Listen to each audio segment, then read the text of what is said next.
Patrik Laine is having a year, man. I'm curious Well, where you depends come who you're talking down. to. 14 goals, 29 points. Brendan Gallagher on 17 goals and 29 points. Gallagher's played 30 more games than Patrik Laine has. You and I have spent our collective lives watching the Montreal Canadiens be a team led by goaltending. Great goaltending, great goaltending. The reasons why, right? And I like to bring this up. When the Canadiens won their last 2 Stanley Cups, they had a couple of things that went for them. Obviously, they had great goaltending in both years, but they also collectively scored more than 300 goals. Okay, so the Canadiens are kind of in the low 200s for the season, right? So the point that I'm making here is we have spent the majority of our lives, and I know we have older people, that have been around, that have watched the Canadiens in the glory days, watching and commenting on this video right now.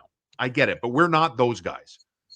We have not seen offense. We have not seen a team led by offensive players. I think that narrative is changing. Patrik Laine has a place on this team. Power play goals, 14 on the season. 5-on-5, I get it, but what do you think when you watch Patrik Laine and his contributions to the team? Obviously, he's embraced the team. I believe Laine has bought in. I think there's a place for him. What's your takeaway watching Patrik Laine? It's really interesting to watch the polarizing opinions of people in his regard, and everybody has the right to their opinion. But I will say one thing. Go ahead. He's on pace for 35 goals. The Canadiens have one player, right now that's over 30 goals. Bro, he's on pace for 24 power play goals in an 82-game season. It's exactly. Crazy. So again, even if he's a power play specialist, given the Canadiens don't necessarily need the cap space at $8.7 million for what was paid to get him, because the Canadiens were paid to take him on. Yeah.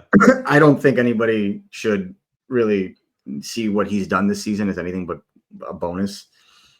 Just so everyone knows, the Canadiens doctors wanted to shut him down during, when he was first hit with that knee injury. It was expected to be as bad as what I was told. David Reinbacher. Correct. And then a second opinion confirmed that he could rehab it and play through it. And that's what Laine decided to take as an option, because he had bought in then. Yeah, it was a little weird, his 2 bouts with viruses keep him out so long. Maybe the Canadiens should get him on a vitamin program. But ultimately speaking, when he's playing, he looks nonchalant just because he's this awkwardly long player that doesn't necessarily have the explosivity that you would expect from players in the NHL. However, I think the most frustrating thing is this is a market that values, being defensively responsible first and foremost, whilst crying for elite offensive output. And I think, the same thing could be said about Lane Hutson, right? People are on Lane Hutson's case about that overtime move that he tried that ultimately led to an odd man rush against, and obviously Bo Horvat scored. But there's an expression in French, qui se sait pas n'a rien. Those who don't, you miss 100% of the shots you do not take. It is a thing. And so you want that kind of creativity. And I don't think Lane Hutson has the rookie season he's had without Patrik Laine. And I think when you look at the value that brought to the confidence level of a guy like Lane Hutson, I just, that to me is already invaluable. But the goal scoring, to me, it's allowed Caulfield, first of all, to diversify his impact on the power play. He's far more of a dual threat. He's not simply just seen as the shot guy anymore. And I'm liking that. I think that having Laine also opens up corridors for a guy like Lane Hutson to walk the line with a little bit more ease, because a lot of the top right forward, so the 2F on the penalty kill, will be lower towards the circle, just to double cover Laine for a cross seam pass. I think that opens up a lot of possibility, just his presence. And one thing that's impressed me last couple of games, I think he's been much more implicated as a two-way player, breaking up plays, going up the ice, zone entries with speed.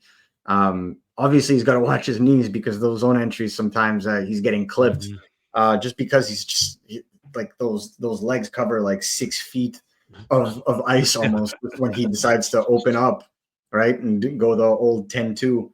It's Yeah. really very difficult. And so for me, that's the thing that worries me the most. But in terms of his impact, I think it's undeniable. Mm-hmm. And ultimately for me, when the team is ready to go and compete, you're going to pay through the nose for a player like that, and you have him right now. So And what about the relationship? Like, the reason I'm comfortable making that statement with you, like, I believe Patrik Laine has bought in. Look at there was some thought out there from both the player and the coach about Laine's diminished ice time before the Four Nations break.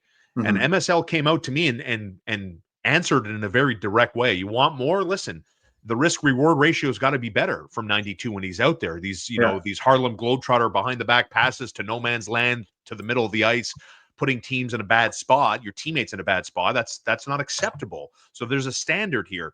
And like Patrik Laine is getting more ice time because he's paying attention to the details. He's doing what his teammates and his coach want from him. So like that whole narrative that existed a week ago about how he doesn't fit in or can't fit in, whatever. It's no, all BS. It's really strong BS. it's It's a not. Yeah, lazy narrative, right? But it's not. the It's not founded. relationship, like, don't you think like Martin St. Louis has, like, you talked about Cole Caulfield already. Do you Mhm. see that with Patrik Laine? Like the hands, the molding of Martin St. Louis on Patrik Laine to Yeah, allow him to see what they're trying to do within this organization. yeah. The other thing I would say is I think that line jives better now with Newhook at center as No opposed to kidding. Doc. I think Yeah. Newhook should have at least 4 goals right now. Most unlucky player, and like literally Yeah. the new Lehkonen in terms of unluckiness for the Montreal The Canadiens. new Lehkonen. But to me, like if Laine has a puck distributing, speedy center that can play two-way the way that Alex Newhook has Yeah. since being pushed back to the center role, I think that he thrives. I think that that's why he did so well playing on the same line as a guy like, for example, Ehlers, even who was a winger.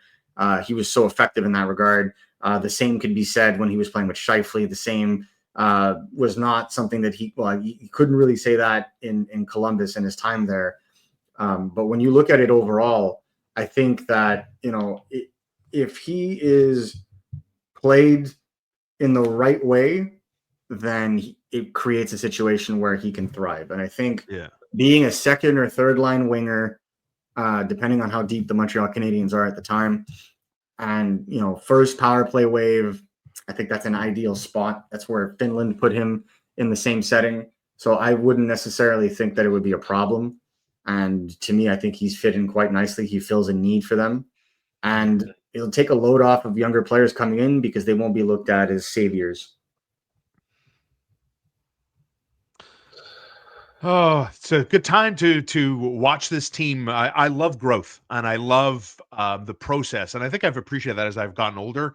The process of figuring out solution to a problem, and I Mhm. do believe they have the right people in the right places to figure this out. Marco D'Amico, always a treat. Just the best stuff as always.